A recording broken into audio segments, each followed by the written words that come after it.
नमस्कार, स्वागत है आप सभी का। आपके साथ मैं हूं स्वप्निल। बुलेटिन में बात होगी तमाम बड़ी खबरों की, बताएंगे मरुधरा को मिली सबसे बड़ी सौगात के बारे में।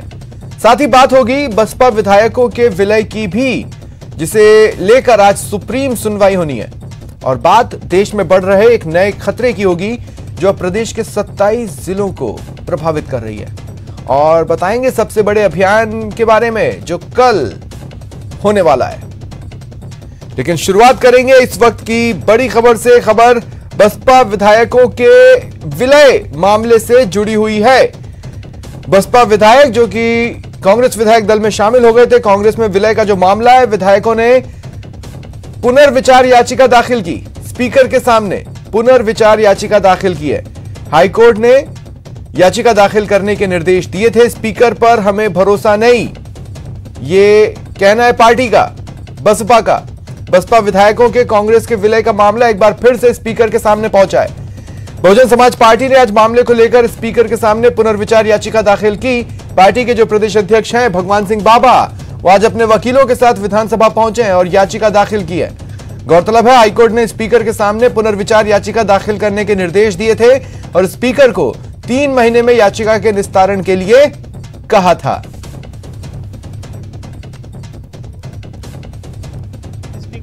अपनी याचिका पेश करने के लिए आए हैं कि बहुजन समाज पार्टी की जो 6 विधायक कांग्रेस में शामिल हुए हैं वो अनलीगल है और इनकी सदस्यता समाप्त की जानी चाहिए। इसके लिए हम लोग यहाँ आज स्पीकर महोदय के सामने आए हैं। देखिए, हमारा दायित्व है कि हम स्पीकर के सामने जो सिस्टम है उसके अनुसार हम स्पीकर के याचिका पेश करें। वैसे हम लोग सुप्रीम कोर्ट में गए हुए हैं। स्पीकर पर हमें कतई भरोसा नहीं है। मैं कहना चाहूँगा आपके माध्यम से, स्पीकर के बारे में मैं क्या कहूँ, क्योंकि पिछली बार भी हमने 6 विधायकों को लेकर याचिका यहाँ दायर की थी और लंबे समय तक इन्होंने वो याचिका अटका के रखी थी और लास्ट में उसको खारिज किया था। माननीय उच्च न्यायालय ने जो निर्णय पारित किया था उसमें माननीय स्पीकर महोदय को इस पर जुडिशियल रिव्यू के बतौर निर्देशित किया था कि आप 3 महीने में इसका सेटिस्फाइड करें। इसके चूँकि कोरोना काल चल रहा था तो उसमें कई सारी डेट एक्सटेंशन हो रही। आज माननीय सुप्रीम कोर्ट में भी हमारे यहाँ याचिका लगी हुई है और उसमें सुनवाई है। लेकिन उससे पहले चूँकि हमारे यहाँ वैसे जुडिशियल नहीं था, क्योंकि हमारे का विधानमंडल का कोई भी मेंबर यहाँ लगा सकता है। और ज्यादा जानकारी के लिए बात करते हैं सहयोगी दिनेश शर्मा से। दिनेश, क्या अपडेट्स हैं? बिल्कुल, देखिए, याचिका जो है दाखिल कर दी गई है और जो पार्टी प्रदेश अध्यक्ष हैं बसपा के भगवान सिंह बाबा, उन्होंने ये भी कहा है कि उन्हें स्पीकर पर ज्यादा भरोसा नहीं है, क्योंकि पहले भी स्पीकर ने इसी तरीके से मामले को काफी समय तक लंबित रखा था और उसके बाद उस मामले को खारिज कर दिया था। लेकिन क्योंकि हाईकोर्ट के इस तरह के निर्देश हैं कि एक बार फिर से पार्टी को जाना चाहिए स्पीकर के सामने पुनर्विचार याचिका के साथ में, और हाईकोर्ट ने स्पीकर को भी ये कहा था कि 3 महीने के अंदर इस याचिका का जो है वो निस्तारण करे। इसलिए जो है वो आज पहुंचे हैं, पार्टी के प्रदेश अध्यक्ष अपने वकीलों के साथ पहुंचे, वहां पर याचिका दाखिल की गई है। और ये क्योंकि आज सुप्रीम कोर्ट में भी इस मामले को लेकर सुनवाई है, तो उन्होंने भरोसा जताया है कि अपेक्स कोर्ट का जो फैसला आएगा वो उम्मीद है कि उनके फेवर में आएगा और काफी अच्छा साबित होगा। तो ये 6 विधायकों के जो कांग्रेस में विलय का मामला है वो एक बार फिर से बाहर आया है, क्योंकि पार्टी जो है वो पहुंची एक बार फिर से स्पीकर के सामने और उम्मीद ये जता रहे हैं पार्टी के जो पदाधिकारी हैं वो ये कि सुप्रीम कोर्ट से जो है उन्हें निश्चित तौर पर कोई ना कोई राहत मिलेगी। जी, तो फिलहाल जो बसपा यानी पार्टी है वो स्पीकर के सामने एक पार्टी बनी है। अब आगे का प्रोसेस क्या रहेगा रूल्स एंड रेगुलेशंस के हिसाब से? देखिए, पार्टी का मामला क्योंकि पहले ही सुप्रीम कोर्ट में चल रहा है, 4 तारीख को पहली जो है वो सुनवाई थी, उसके बाद आज दूसरी सुनवाई वहां पर रखी गई है। तो मामला क्योंकि अब सुप्रीम कोर्ट में है तो वहां से राहत की उम्मीद पार्टी कर रही है। यहाँ पर जो है वो पार्टी के पदाधिकारियों का ये कहना है कि केवल औपचारिकता के तौर पर यहाँ पर आया गया है, क्योंकि यहाँ से ज्यादा उम्मीद नहीं है।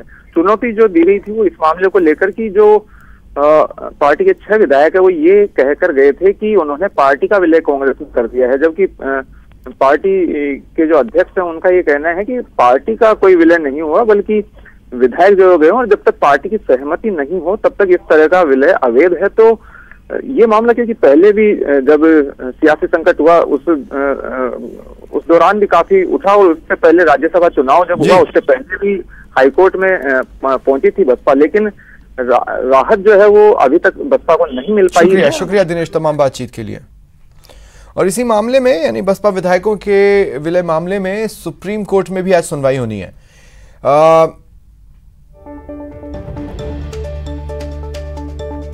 यहां आपको बता दें कि भाजपा के विधायक मदन दिलावर दरअसल सुप्रीम कोर्ट पहुंचे और याचिका लगाई थी जिस पर सुनवाई होनी है।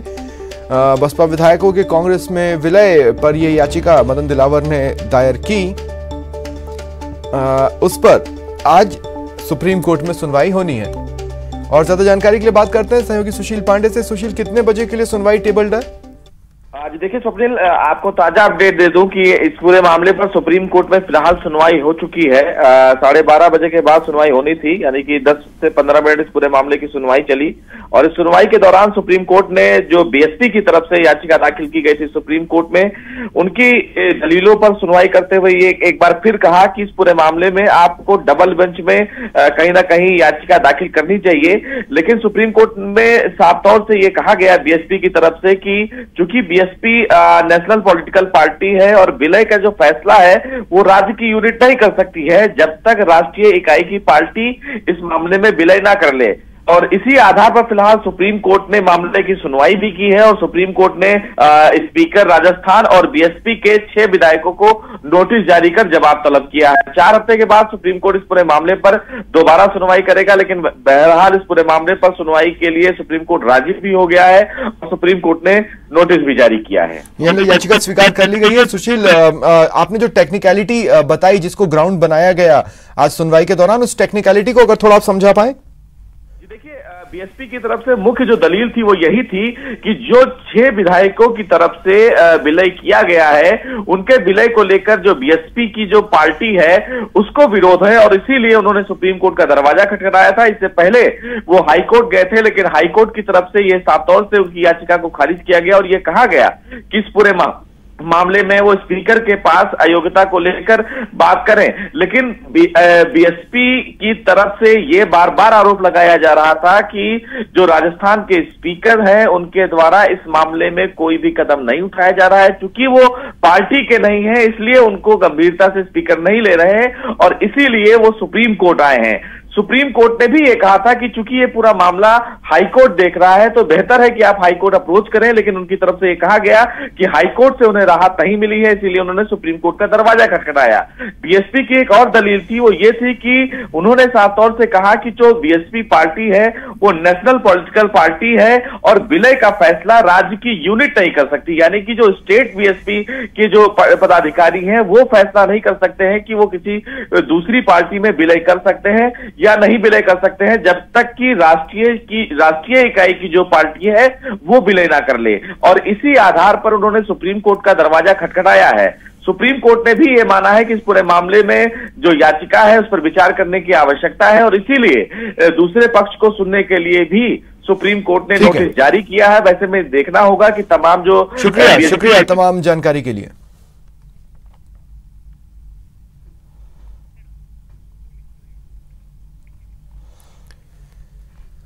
प्रधानमंत्री नरेंद्र मोदी ने गुरुवार को वेस्टर्न डेडिकेटेड फ्रेट कॉरिडोर के रेवाड़ी मदार खंड को देश को समर्पित किया। इस दौरान पीएम मोदी ने ऐसी मालगाड़ी को हरी झंडी दिखाई जिसकी लंबाई 1.5 किलोमीटर है और डबल कंटेनर ले जाने की व्यवस्था है। प्रधानमंत्री नरेंद्र मोदी ने अपने संबोधन में कहा कि पिछले कुछ दिनों में ही ऐसे कई काम हुए हैं जो आधुनिक भारत में विकास को रफ्तार दे रहे हैं। नए साल की शुरुआत के साथ ही आत्मनिर्भर भारत बनने की ओर कदम तेजी से बढ़े। आज हर भारतीय का आह्वान है, न हम रुकेंगे न ही थकेंगे। इस नए कॉरिडोर को भारत के लिए गेम चेंजर के रूप में देखा जा रहा है।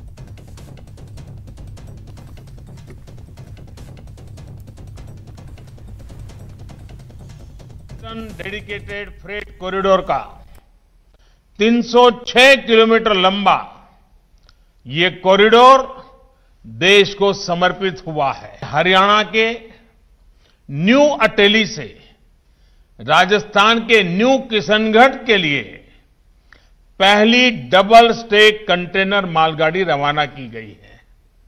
यानी डिब्बे के ऊपर डिब्बे, वो भी 1.5 किलोमीटर लंबी मालगाड़ी में।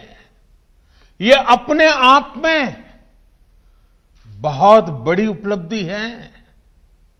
भारत इस सामर्थ्य वाले दुनिया के गिने चुने देशों में आज अपनी मौजूदगी, अपनी ताकत दर्ज करा रहा है।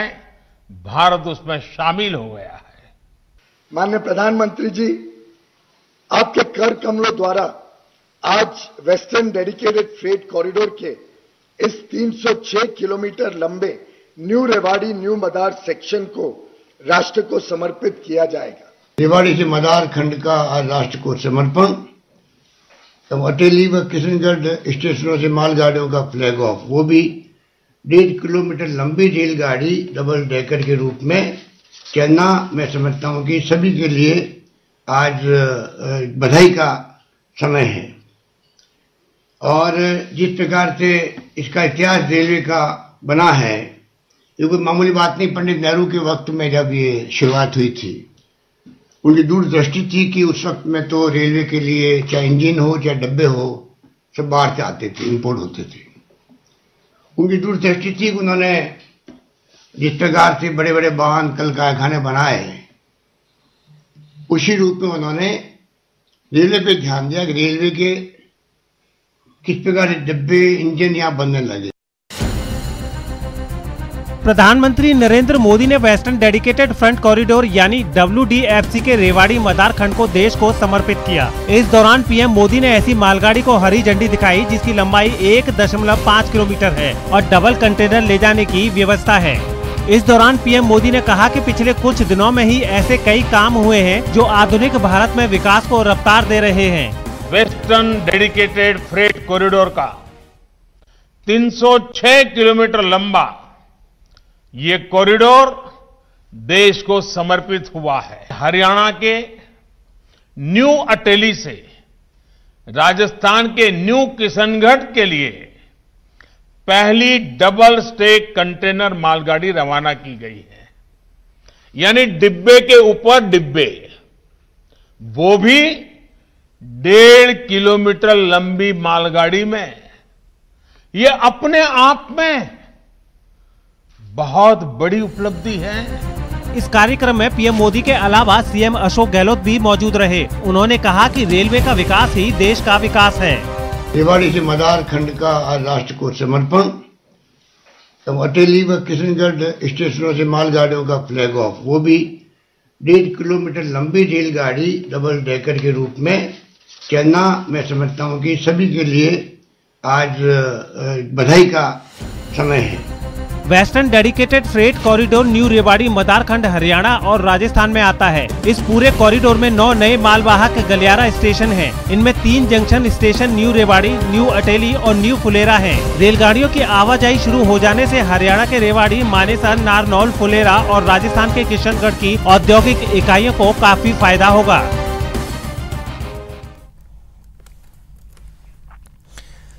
करीब 5.5 महीने के बाद आखिरकार नए साल में राजस्थान कांग्रेस की नई टीम का ऐलान हुआ। चलिए दिखाते हैं आपको टीम गहलोत में किन किन नेताओं को जगह मिली है। 5 महीने का लंबा इंतजार, राजस्थान कांग्रेस टीम का ऐलान। 39 सदस्यों में गहलोत गुट रहा हावी। सचिन कैंप के नेताओं को भी मिली अहम जिम्मेदारी। जातीय संतुलन पर भी रहा फोकस। जी हां, लंबे वक्त से प्रदेश कांग्रेस कमेटी की कार्यकारिणी के गठन को लेकर चल रहा इंतजार अब खत्म हो गया है और नए साल में राजस्थान कांग्रेस की नई टीम का ऐलान भी हो गया है। AICC ने PCC अध्यक्ष गोविंद सिंह डोटासरा की टीम के 39 नामों की पहली सूची का ऐलान कर दिया है। इनमें 7 उपाध्यक्ष, 8 महासचिव और 24 सचिवों की घोषणा की गई है। राजस्थान कांग्रेस की नई टीम की खास बात ये रही कि प्रदेश प्रभारी अजय माकन और प्रदेश अध्यक्ष डोटासरा ने इस टीम में जातीय संतुलन और पॉलिटिकल पावर पर भी फोकस रखा। तो वहीं कार्यकारिणी में 5 महिलाओं को भी तरजीह दी गई। इतना ही नहीं, टीम में अनुभवी और वरिष्ठ नेताओं के साथ युवाओं को भी बराबर जगह दी गई है। चलिए आपको बताते हैं कि राजस्थान कांग्रेस की नई टीम में किन किन नेताओं को जगह मिली। उपाध्यक्ष पर गोविंद राम मेघवाल, हरिमोहन शर्मा, डॉक्टर जितेंद्र सिंह, महेंद्रजीत सिंह मालवीय, नसीम अख्तर इंसाफ, राजेंद्र चौधरी, रामलाल जाट को जगह मिली। तो महासचिव पद पर GR खटाना, हाकिम अली, लखन मीणा, मंगीलाल गरासिया, प्रशांत बैरवा, राकेश पारीक, रीता चौधरी, वेद सोलंकी को जगह मिली है।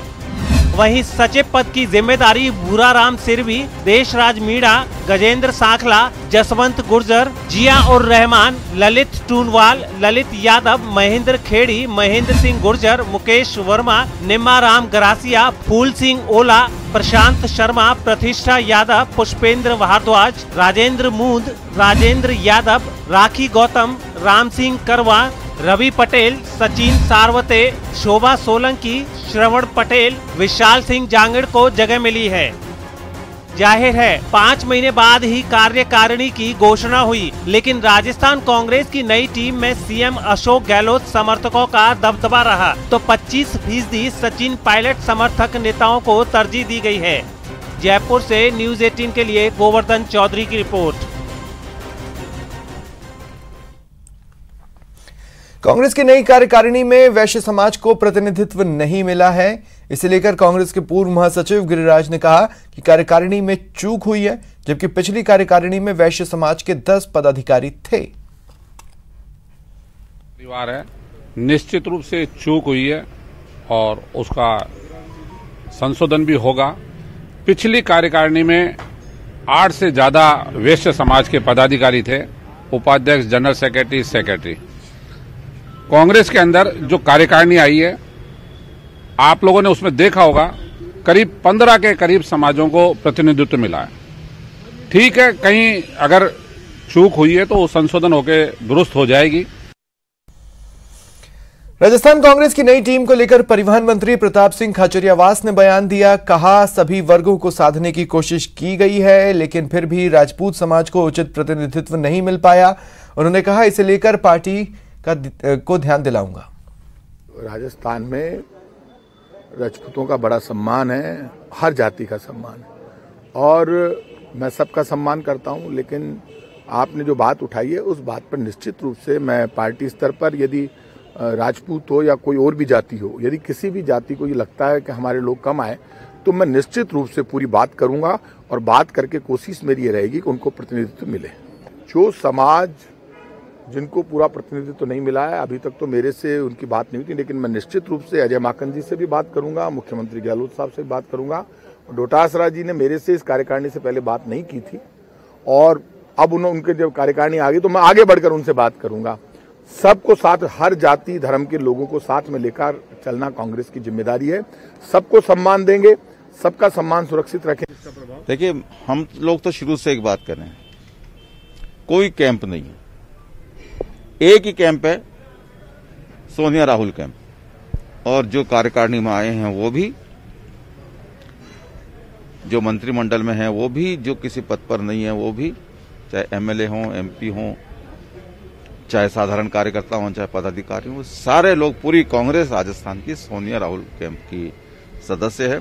इसलिए इसको कैंप के में और धड़े में बांटकर देखना न्याय संगत प्रतीत नहीं होता। बिल्कुल, सबसे पहले तो मैं आलाकमान का दिल्ली में राहुल जी हमारे जो नेता हैं उनका धन्यवाद देना चाहता हूं, सोनिया जी का धन्यवाद ज्ञापित करता हूं और हमारे प्रभारी जो हैं माकन साहब और मुख्यमंत्री जी अशोक गहलोत जी और गोविंद डोटासरा जी ने जो जिम्मेदारी दी है, जो विश्वास करके हम लोगों पे, जो भरोसा करके जो जिम्मेदारी दी है, हम पूरे राजस्थान में कांग्रेस संगठन को मजबूत करके और उस जिम्मेदारी का निर्वहन करेंगे। देश के प्रभारी अजय माकन साहब, राजस्थान के सभी नेताओं को, प्रदेश अध्यक्ष जी, मुख्यमंत्री जी और सभी वरिष्ठ नेताओं का आभार व्यक्त करता है कि उन्होंने हम लोगों पर विश्वास व्यक्त करा और निश्चित है चुनौतियां हैं और काम भी ज्यादा करना पड़ेगा। सरकार की जो योजनाएं अच्छी हैं उनको जन जन तक पहुंचाना पड़ेगा और ये हम लोगों का दायित्व बनता है कि हम लोग जो सरकार की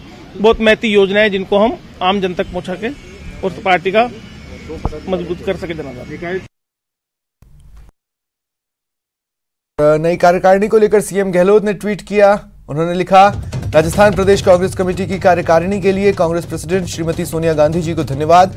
नवगठित कार्यकारिणी के सभी पदाधिकारियों को हार्दिक बधाई और शुभकामनाएं। उम्मीद है कि प्रदेश कांग्रेस अध्यक्ष गोविंद सिंह डोटासरा जी के नेतृत्व में आप सभी कांग्रेस पार्टी की नीतियों, कार्यक्रम, सिद्धांत और विचारधारा को गांव-गांव तक पहुंचाने में कामयाब होंगे। और अविनाश पांडे ने भी ट्वीट किया। उन्होंने लिखा, राजस्थान प्रदेश कांग्रेस कमेटी की नवगठित प्रदेश कार्यकारिणी के सभी पदाधिकारी गणों को हार्दिक बधाई और शुभकामनाएं।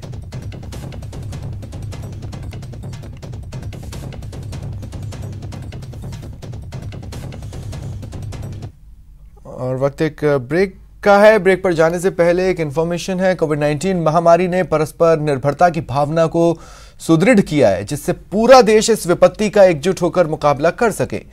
वैक्सीनेशन के ऐलान के बाद जरूरत होगी कि हम सभी अपना सर्वश्रेष्ठ योगदान दें, जिससे हम एक साथ वायरस को हराने की तरफ कदम बढ़ा सकें। और नेटवर्क 18 इस मुहिम में हर कदम पर आपके साथ होगा। जब तक सभी सुरक्षित नहीं होते, तब तक कोई सुरक्षित नहीं होगा। इसी सोच के आधार पर हमारे कैंपेन संजीवनी का लक्ष्य ये सुनिश्चित करना है कि वैक्सीन पाना सभी भारतीयों का अधिकार है।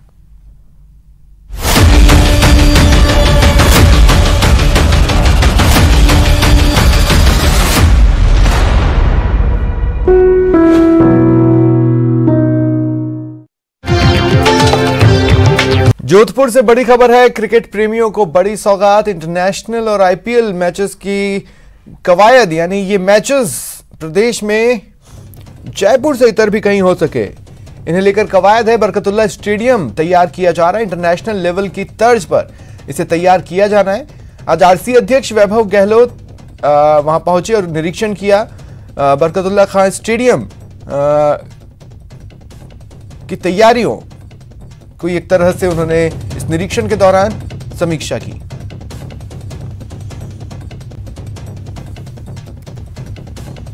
पिछली कांग्रेस सरकार थी जब 2008 से 13, तब भी मानस था कि जोधपुर में क्रिकेट गतिविधियां बढ़ें, कोई मैच यहां पे आ सके। और इस बार भी कांग्रेस की सरकार है राजस्थान में और यही मंशा है किस तरीके से जोधपुर में, क्योंकि बहुत लंबे समय से पूरे जोधपुर संभाग के जनता की, युवाओं की, सभी जन की इच्छा रही है कि जोधपुर संभाग को किस तरीके से क्रिकेट मानचित्र में उभारा जाए, किस तरीके से यहाँ पे आगे कोई मैचेस आ सकें। हम सब की मंशा यही है कि हम कम से कम यहाँ पे क्रिकेट गतिविधियों को आगे बढ़ाएं। देखिए, बदलाव जो आईसीसी और बीसीसीआई के नॉर्म्स हैं, जोधपुर में क्रिकेट तभी आ सकता है जब ये नॉर्म्स को यहाँ का जेडीए, जिसके अधीन ये स्टेडियम आता है, ये स्टेडियम उस अनुरूप बन सके, ताकि जो नॉर्म्स पूरे करेगा आईसीसीआई और बीसीसीआई के, तभी उन नॉर्म्स के अनुरूप ही यहाँ पे मैच अलॉट होने की कंडीशन है। हमने पहले भी जब कोविड से पहले यहाँ पे सबके साथ दौरा किया था, तब भी हमने जेडीए को और जिला प्रशासन को कहा था कि जो अनुरूप मापदंड है हम इसको पूरा कर सकें। उद्योग मंत्री परसादी लाल मीणा दौसा के संवासा गांव पहुंचे, जहां उन्होंने किसानों से सीधा संवाद किया। इस दौरान उन्होंने केंद्र की तीनों कृषि कानूनों से किसानों को होने वाले नुकसान के बारे में बताया। साथ ही यह भी जानकारी दी कि प्रदेश सरकार ने इन कानून के खिलाफ संशोधन विधेयक विधानसभा में पेश किए। इस दौरान मंत्री ने जनसुनवाई भी की। बता दें, उद्योग मंत्री परसादी लाल मीणा 11 जनवरी तक लगातार किसान संवाद कार्यक्रम आयोजित कर रहे हैं।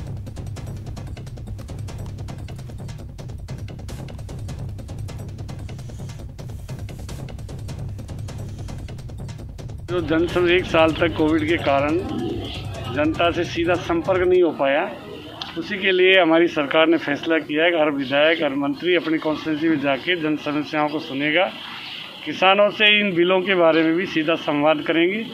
जो भी जन समस्या आई है उनका मौके पर ही हम निस्तारण कर रहे हैं और किसानों को भी हम जागरूक कर रहे हैं कि हमारी सरकार ने तीनों कानूनों को रोकने के लिए 3 कानून बना दिए। किसी भी कीमत पर राजस्थान में इन काले कानूनों को लागू नहीं होने देंगे, चाहे उसके लिए सरकार को कोई भी कीमत चुकानी पड़े, किसी भी कीमत पर राजस्थान में लागू नहीं करेंगे।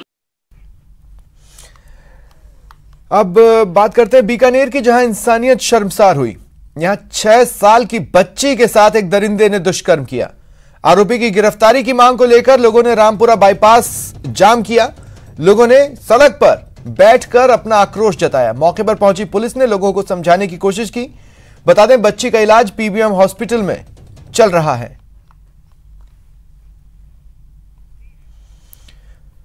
और ज्यादा जानकारी के लिए बात करते हैं सहयोगी सतवीर से। सतवीर, क्या अपडेट्स हैं?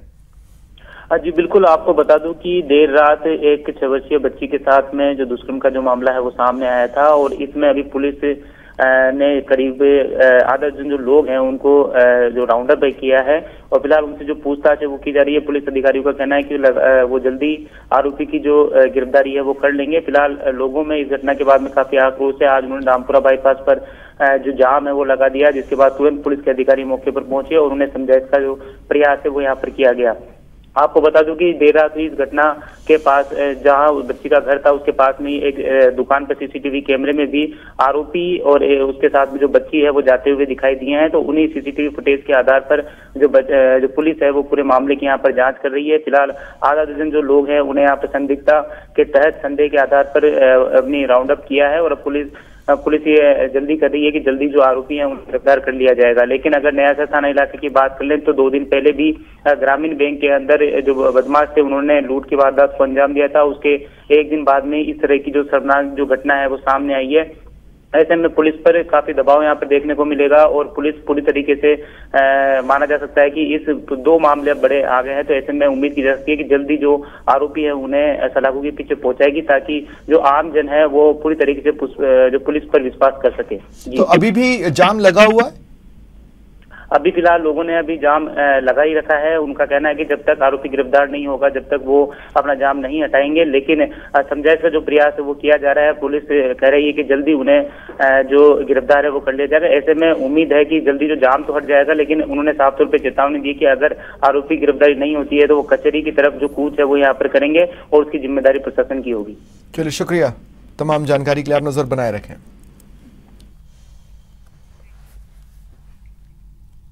रुकते हैं ब्रेक के लिए।